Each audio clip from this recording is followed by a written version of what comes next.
Shalom, kembali bersama dengan saya Indraha dalam program Renungan Ruang Gembala.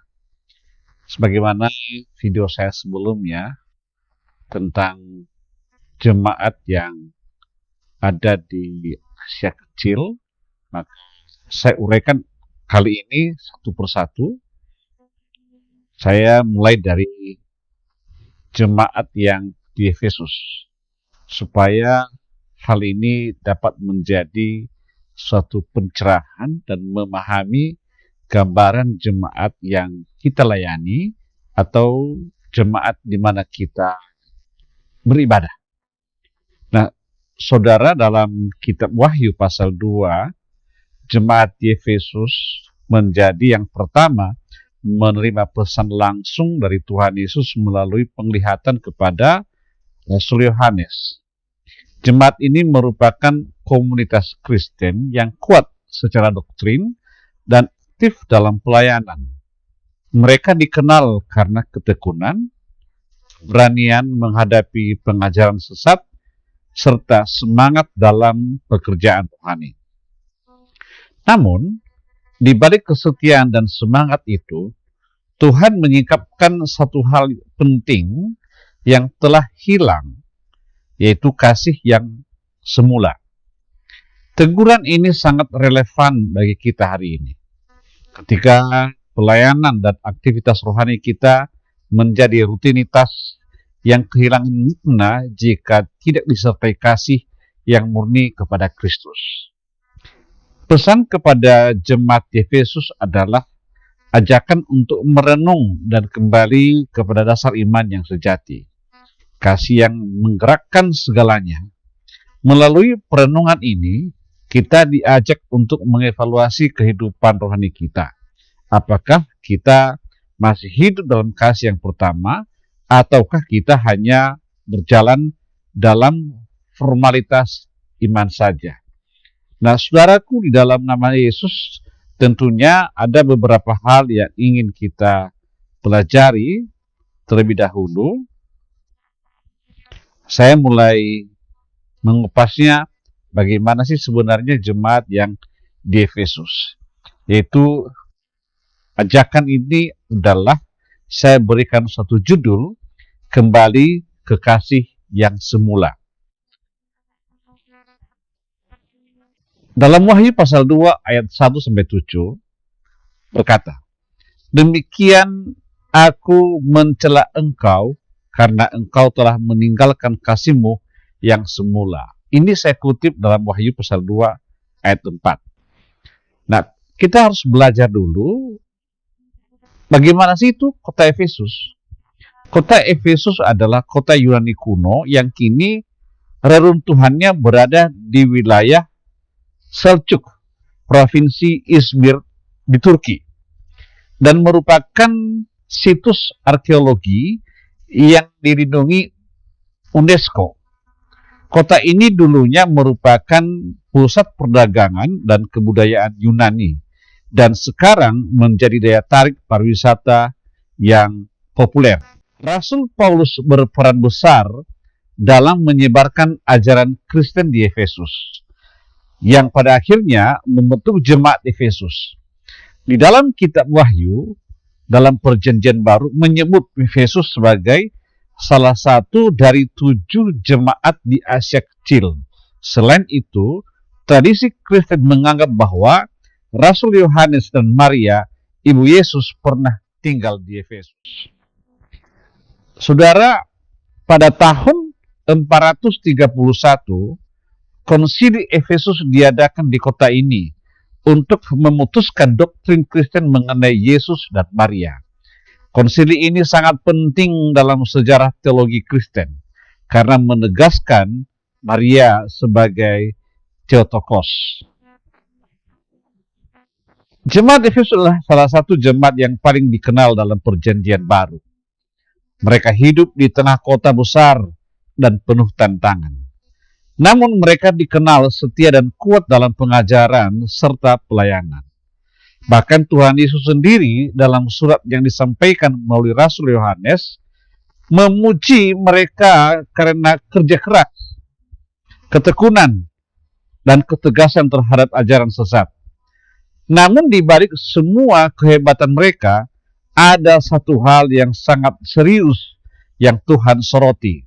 Mereka telah meninggalkan kasih yang semula.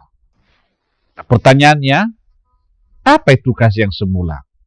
Kasih yang semula adalah cinta yang murni, penuh semangat, dan tulus kepada Tuhan. Kasih yang muncul saat pertama kali seseorang mengalami anugerah keselamatan. Kasih yang tidak sekedar emosional, tetapi menghasilkan ketaatan, pelayanan, dan pengorbanan yang didorong oleh kerinduan kepada Tuhan, bukan sekedar kewajiban.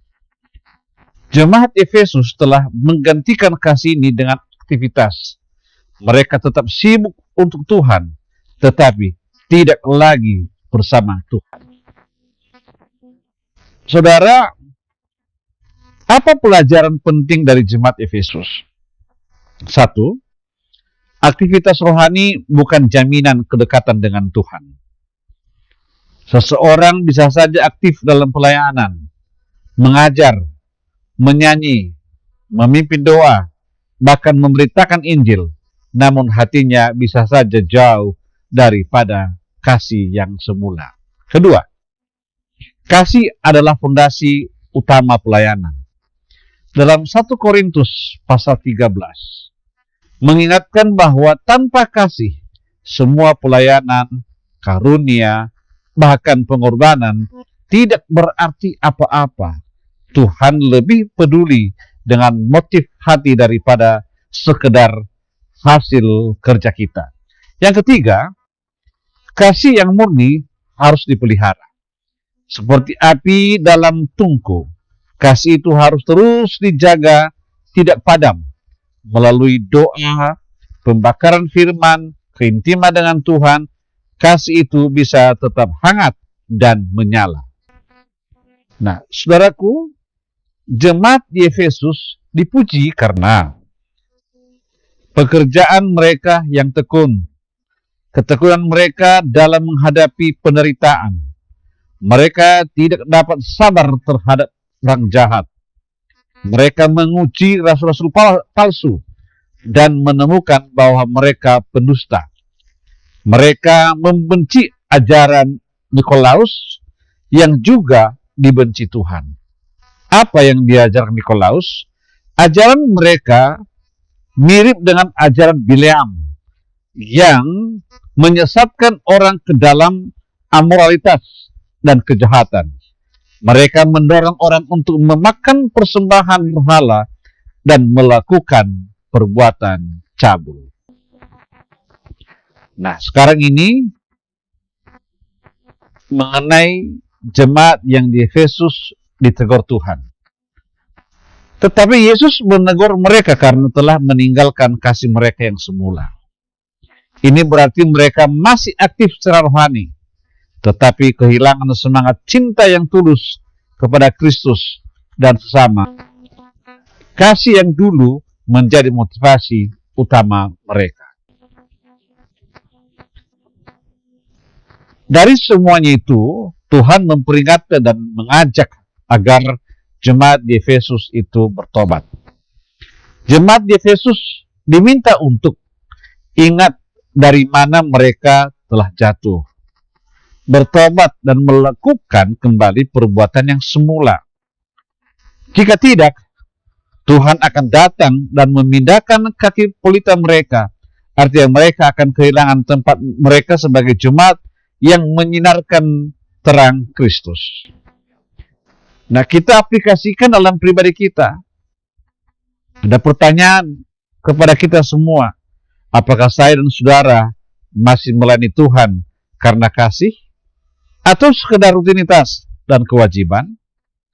Apakah saya dan saudara cinta kepada Kristus masih seperti pertama mengenal Dia? Apa yang perlu saya dan saudara ubah untuk kembali ke kasih yang semula? Tuhan memanggil kita bukan hanya untuk taat, tapi untuk dekat. Jika kita merasa hati mulai dingin, Tuhan Yesus mengundang kita untuk ingat, bertobat, dan kembali, karena yang paling Tuhan inginkan bukan hanya pekerjaan kita, tetapi hati kita. Saya berdoa kepada saudara, Tuhan Yesus, aku mengakui bahwa kadang hatiku menjadi dingin dan pelayananku menjadi rutinitas tanpa kasih yang tulus. Aku rindu kembali ke masa di mana aku begitu mengasihimu, bukan karena kewajiban, tetapi karena kerinduan. Pulihkan kasih yang semula itu ya Tuhan. Biarlah hidupku kembali untuk-Mu. Amin. Terima kasih saudara. Semoga renungan ini memberkati kita semua. Dan salam sejahtera bagi saudara dan seluruh anggota keluarga. Tuhan Yesus memberkati kita semua. Shalom.